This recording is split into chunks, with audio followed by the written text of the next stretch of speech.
Boa tarde, gente boa. A gente está de volta com o Papo na Rede, que ficamos 2 semanas. E essa tarde a gente chegou aqui para fazer o programa e a gente encontrou o Grilo aqui, que eu já tinha ouvido falar, conheci ele pessoalmente hoje, está num papo aqui como se a gente se conhecesse já há bastante tempo. Anos, O Grilo ele faz trabalho com coaching, consultoria de empresas, esteve na Comev durante muito tempo. E hoje a gente está aqui conversando um pouco sobre juventude, sobre esse tempo contemporâneo que a gente vive, sobre fé. E estava um papo embalado e o Daniel conseguiu preparar uma terceira câmera e a gente está com você hoje aqui, Grilo. Obrigado pela sua disponibilidade assim de supetão. Muito obrigado pela ter aceitado pelo o papo. convite. Obrigado. E o papo é esse, é um papo informal, mas eu acho que sobre um tema que é o que a gente estava falando, que diante desse tempo que a gente vive. Alguns falam que é modernidade, como que é? Modernidade líquida, né? Isso, Bauman fala. O Bauman usa essa expressão, alguns falam em pós-modernidade, em que há assim uma dificuldade de encontrar referências, né? Ao mesmo tempo, a gente inserido no contexto das comunidades lida em parte com uma juventude que está crescendo já nesse contexto. Alguns com mais, outros com menos dificuldade de fazer um caminho, mas sobretudo fazer um caminho identificando assim passos que caracterizam uma caminhada de um discípulo de Jesus. Aproveitar a sua presença aqui, então pensando nessa questão da fé, da sociedade contemporânea e de uma juventude que tem uma carreira para fazer, que envolve a fé, as relações pessoais, mas também a sua profissão. Como que você percebe inclusive na sua atividade como coaching, é coacher, né? Coach.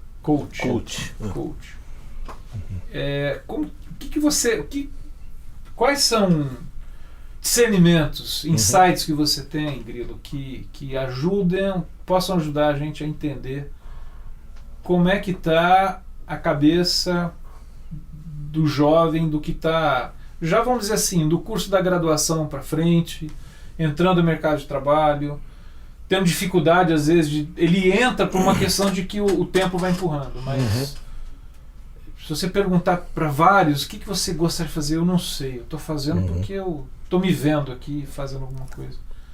Qual a leitura que você faz desse tempo? Eu me interessei muito por um tema ultimamente que é resiliência.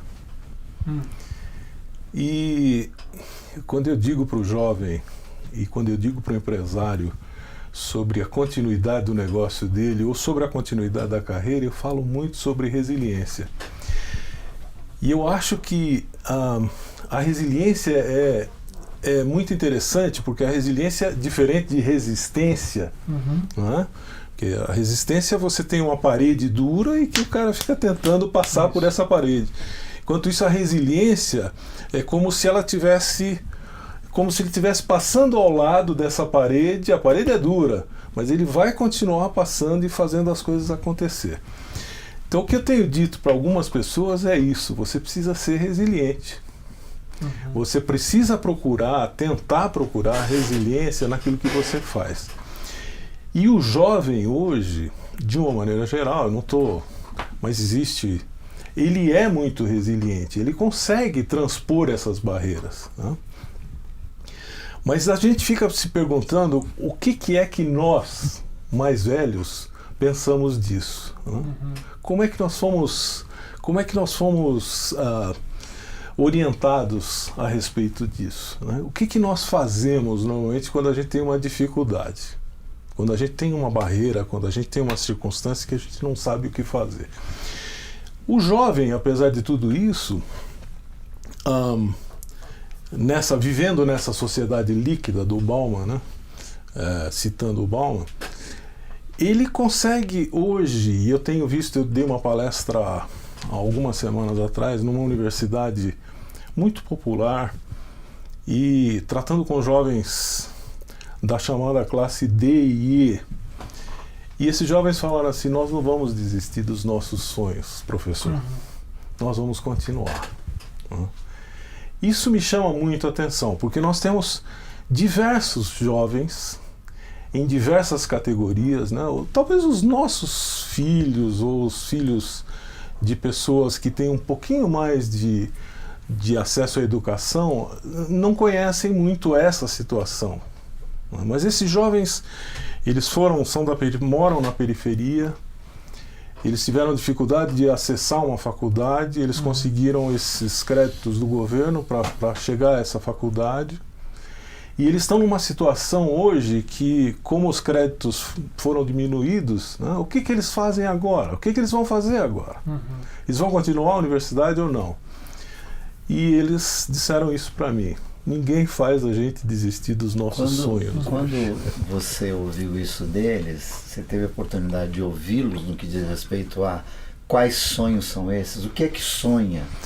O que estão sonhando estes que chegaram nesse momento? Uma das professoras que eu tive conversando lá nesse dia, ela me disse assim, o sonho deles é chegar a ser gerente de um supermercado, o sonho deles é ser supervisor de vendas num call center, num telemarketing.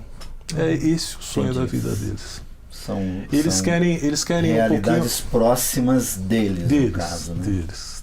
Entendi. E levando em consideração que você falou assim, você apresentou um quadro que é muito interessante, que eles tiveram já uma etapa que envolveu já muita superação. Isso. Né? Quer dizer, por conta do pano de fundo que eles já têm, é aquilo que a gente estava conversando tiveram hoje. Que dar conta. Ou seja, essa conversa da meritocracia que a gente ouve tanto falar hoje em dia, a gente não percebe o que está por trás, que não é tão mérito assim, né? Não. Um garoto que entra, por exemplo, numa universidade pública, a EMER não. Você tem que ver o pano de fundo. O pano de fundo, Esses aí que você está falando são aqueles que já superaram. Tipo assim, eles já saíram lá atrás, né? Numa corrida de 100 metros ele saiu na linha, mas alguns já saíram 30 metros à frente. Exato. E nós estamos falando de jovens que estão estudando. Tem um curso dessa universidade que funciona das 5h30 às 8h30 da manhã. Então você pode imaginar esse jovem, ele sai de manhã de casa, de madrugada com a marmitinha, vem para a universidade, às 5h30 da manhã ele chega, vai até às 8h30, terminou os estudos, o dia de estudos, sai correndo, vai para o trabalho, e em alguns deles tem um trabalho à noite também. Para complementar, porque eles trabalham em call center. Voltando ainda nessa coisa do sonho, porque eu acho que o sonho para mim é um vocábulo que me encanta, né? A coisa do sonho, né? Você acha que essa geração, e que é o resultado do que vem acontecendo no mundo, o sonho, ele se limita a essa categoria da profissionalidade, ou há no meio deles sonhos mais nobres, entre aspas, não que o trabalho não seja nobre, mas no que diz respeito... ultrapassem a questão da sobrevivência, do sobreviver, exato, de conforto. Mudanças estruturais, mudanças mais graves, né, nos contextos sociais, políticos, econômicos, etc. Percebe-se isso no meio desse... No meio desse público, talvez existam outros sonhos, mas a gente tem que ver a pirâmide de necessidades. Entendi. Qual é a necessidade básica desses caras? Eles estão lutando pela sobrevivência. Sobrevivência, exatamente. E uma sobrevivência que é melhor que a que os pais deles têm, que os avós tiveram. Enfim, essa questão de ascender um pouco nessa pirâmide. Né? De ter o mínimo necessário para que eles possam ser reconhecidos lá em cima na pirâmide, né? Mas por enquanto eles estão preocupados em sobreviver, em ter o mínimo necessário. Agora vamos inserir o elemento aí da questão da fé. A gente está falando de... eu ia colocar a questão da solidariedade. Então, eu estou falando da fé do evangelho que envolve isso. Que dá essa visão de que o trabalho é digno, é o meio pelo qual a gente consegue o sustento e tudo mais. Só que o evangelho ele agrega um valor, ele agrega uma experiência de vida que faz, sobretudo, eu deixar de olhar para mim mesmo e olhar para o meu contexto, para as pessoas que estão no meu entorno, para a minha sociedade, enfim. Como que você, na sua experiência de vida, mas ao mesmo tempo sendo um camarada que é um discípulo de Jesus, como que você percebe que o Evangelho ele pode enriquecer essa compreensão do que é a vida, uma carreira profissional, e as vários aspectos da carreira podem enriquecer isso, melhorar. Na verdade é assim, imprimir significados, né? Não só ser o trabalho em si, em si mesmo, né? Dar o prazer e a satisfação, mas ser uma ferramenta para gerar significados para a própria existência, para a vida, etc. Eu disse para vocês que eu estava falando sobre resiliência lá nessa universidade, né? E aí quando eu terminei a palestra sobre resiliência, falei 1 hora e pouquinho nesse momento. E quando eu terminei a palestra, alguns vieram falar comigo e falaram: o senhor é evangélico, né? O senhor é cristão, o senhor é evangélico. Eu não falei nada. Explicitamente não falei nada sobre isso. Eu passei um vídeo do Invictus, do Mandela, né? Um pedacinho, falei algumas coisas sobre a resiliência em si, e aí no finalzinho alguns vieram se identificar e dizer: não, eu também sou cristão, e eu também acho que tudo isso aí eu tenho feito, eu tenho orado, eu tenho falado com Deus, e não necessariamente são pessoas de igrejas evangélicas, mas são gente que estava buscando a Deus. O que eu percebo é que quando nós falamos de resiliência, por exemplo, a gente toca espiritualidade. E essas pessoas que estão fazendo essas coisas, elas estão muito sensíveis à espiritualidade, de uma maneira geral, né? Você percebe que esse cara que acorda de madrugada para ir para a faculdade e passa lá esse tempo e está correndo atrás, Brega, eles são caras que estão assim, sensíveis ao que está acontecendo com a vida deles. Existe essa questão da pirâmide, de buscar alguma coisa, né? E nesse momento, algumas igrejas têm falado com eles, né? Algumas comunidades falam com eles diretamente. Porque quando eles estão buscando essa base da pirâmide, a prosperidade fala muito alto com eles. Né?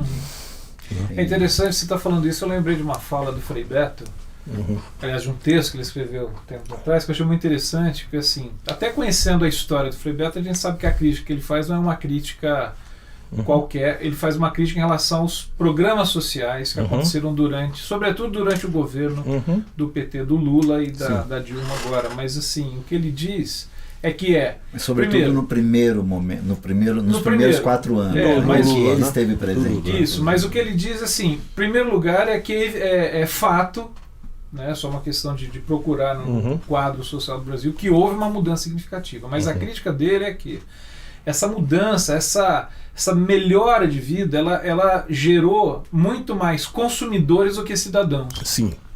E me parece que, de certa maneira, é um pouquinho desse retrato que você está falando. Quer dizer, na realidade, o cara, eu tenho um sonho, mas ele tem muito mais a ver em me dar condições de ser agora, de ter bens de consumo que possam me dar uma qualidade boa, mas não necessariamente me tornar um cidadão mais consciente das realidades do meu país. Não necessariamente. Eles têm uma visão mais interessante do que essa. Eles querem ajudar a comunidade deles. Certo.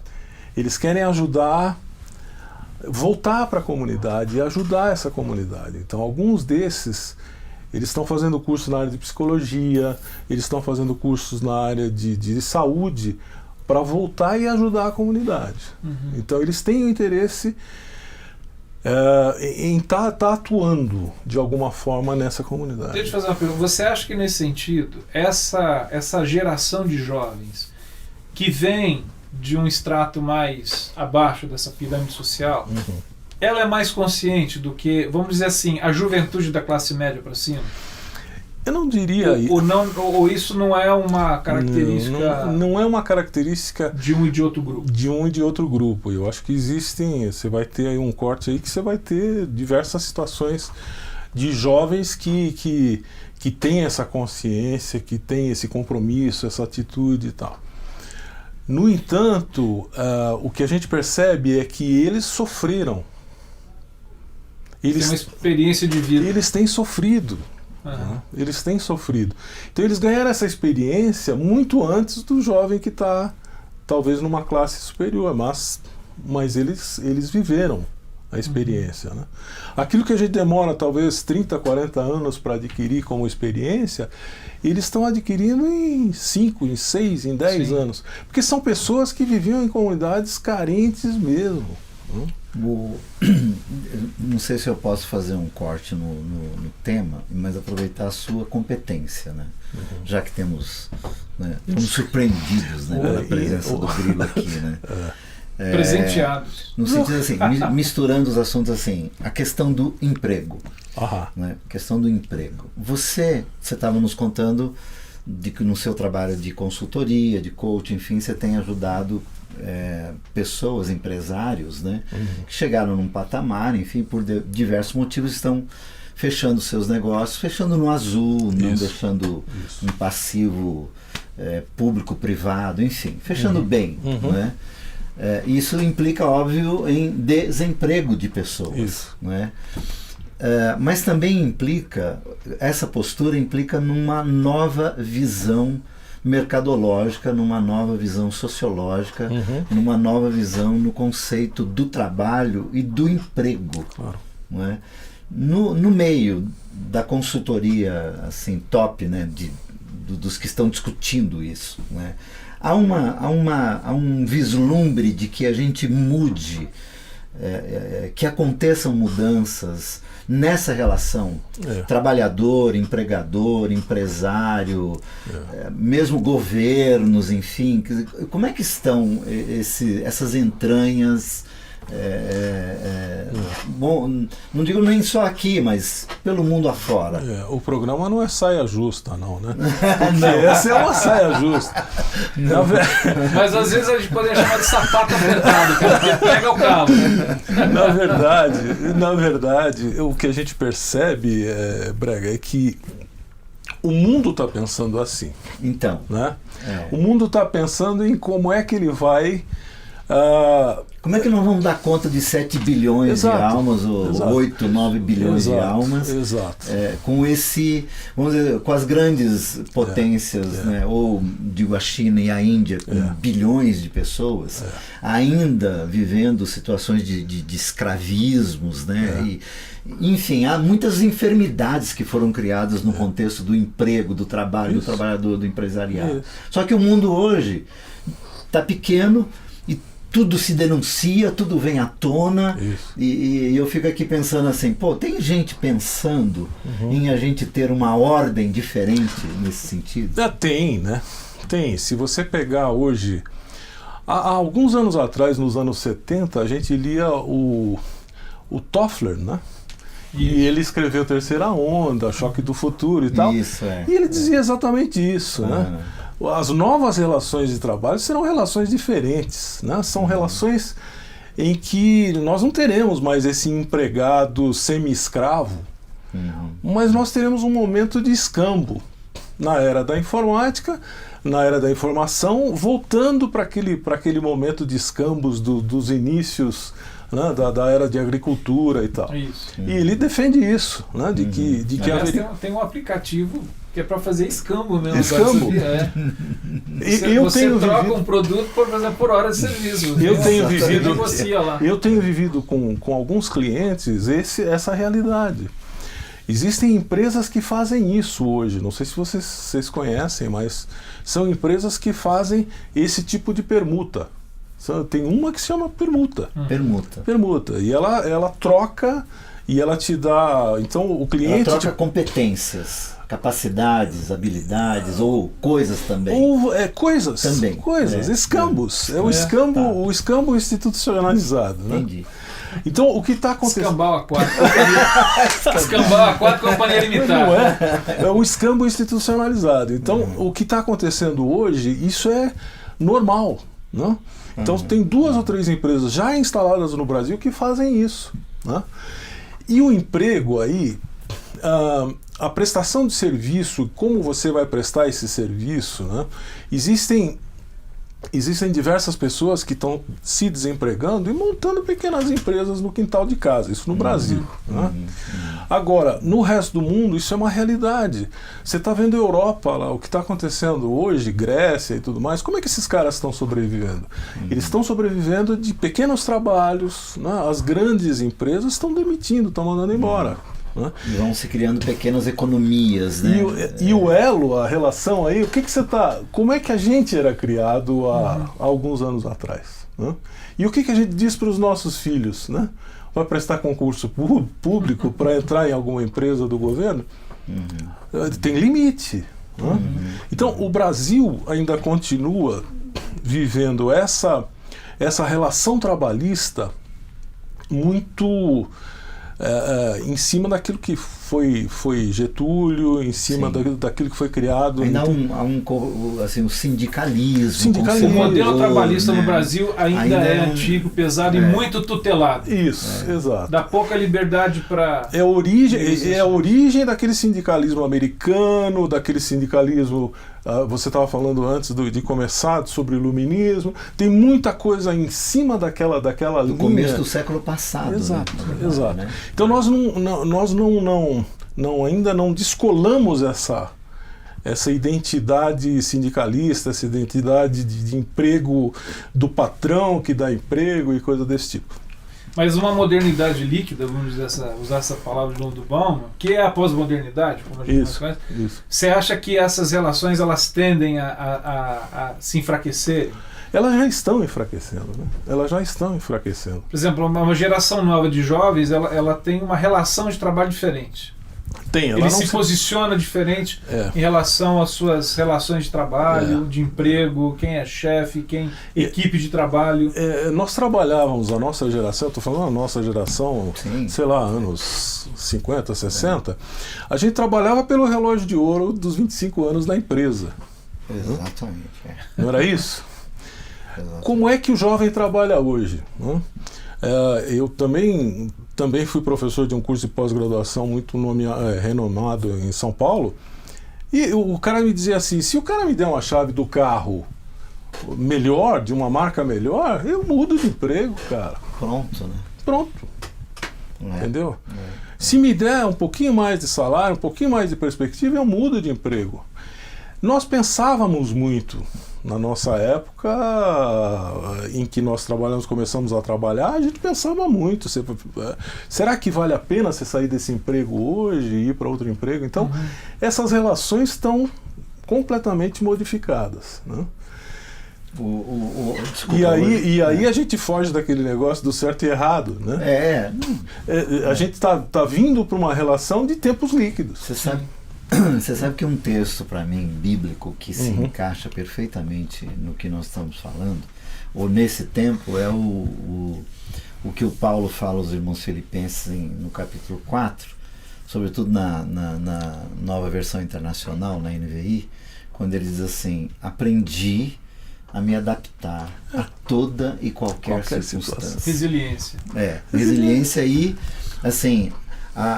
eu tenho vivido um pouco essa experiência, assim, a tal santa instabilidade perene. É isso. Do tipo, a instabilidade, a transitoriedade, a itinerância, a alternância, ela vai se tornando meio que o normal, né?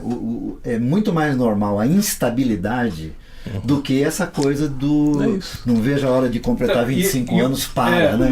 E o que eu acho que é interessante é uma adaptação sem perder o rumo, que aí eu tô lembrando de um título de um livro do Eugene Peterson, Uma Longa Jornada numa Mesma Direção. É isso mesmo. Nessa longa jornada, que é numa mesma direção, nela eu vou me ressignificando, me refazendo. Mas sem guarda-reios, sem demarcações exclusivas, aquela coisa, tem que ser por aqui, né? As coisas César Camargo de Campinas mandou um e-mail pra gente, aquilo que se refere à resiliência quase sempre nos remete ao divino e a espiritualidade. Manda abraço. Cristose de Franca. O César é um que foi fazer o seu negócio. Se é o César que eu estou pensando, foi criar suas possibilidades pessoais. Cris de Franca está mandando um abraço para a gente. Tá aqui. Tudo bem, Cris? E a Girlene está mandando uma pergunta que não tem muito a ver com o tema, mas depois eu te respondo, porque ela está querendo saber sobre o tema das promessas de Deus que aparecem nas músicas evangélicas.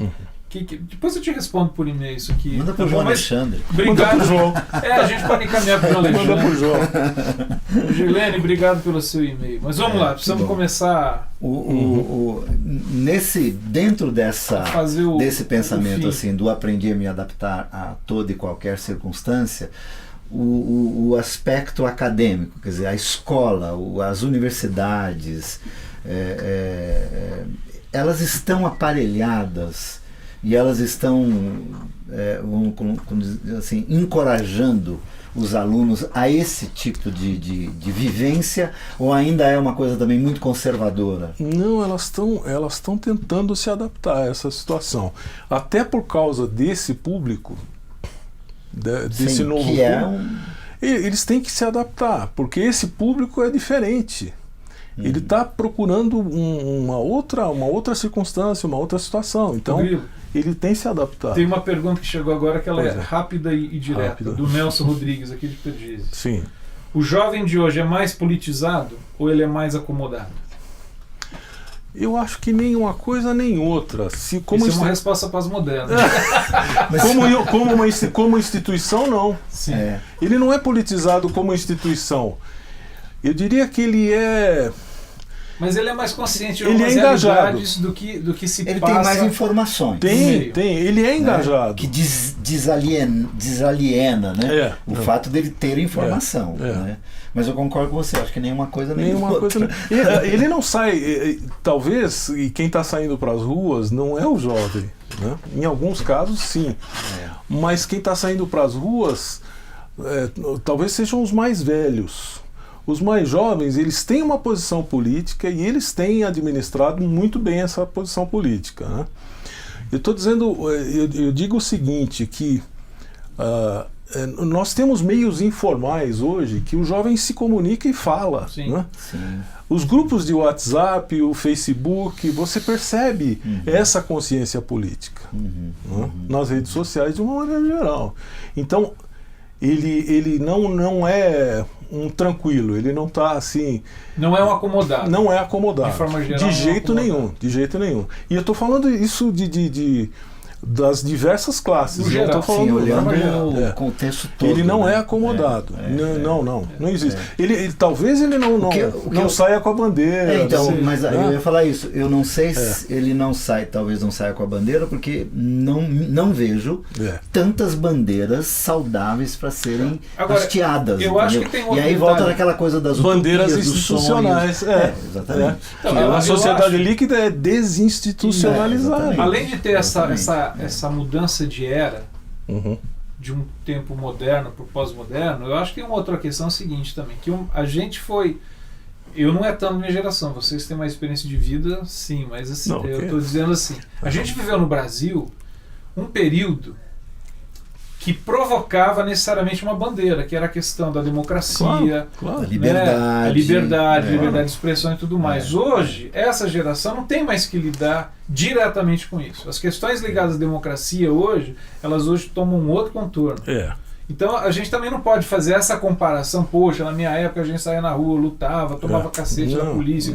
Então, mas era uma outra época. Hoje o dilema é outro. Mas, porque você era proibido de ouvir uma música. Hoje não. Mas em termos de experiência, por exemplo, eu acho que é uma experiência de vários. A minha filha mais velha, que tem 21, ela no começo do ano, ela teve uma experiência de vida, ela viajou sozinha para as Filipinas para participar de um projeto social. Isso. Ficou meses lá. Com 21 anos eu era um bobão nesse sentido. Exato. Em termos de mundo, de visão de mundo. Né? Então, é interessante como assim, a gente talvez tenha tido perdas em algumas coisas, mas tem tido ganhos dessa geração. Eu acho que essa geração, a diferença é exatamente essa. Isso que você falou define. Eles agem. Eles não falam só. né? Não que nós não fazíamos, mas assim, nós tínhamos muito do discurso. As músicas eram discursos. Né? Porque a gente não podia fazer realmente muita coisa. Mas eles hoje arregaçam as mangas e fazem. Né? Agora, o que eu acho assim, acho apenas, né? Citando Cazuza, né?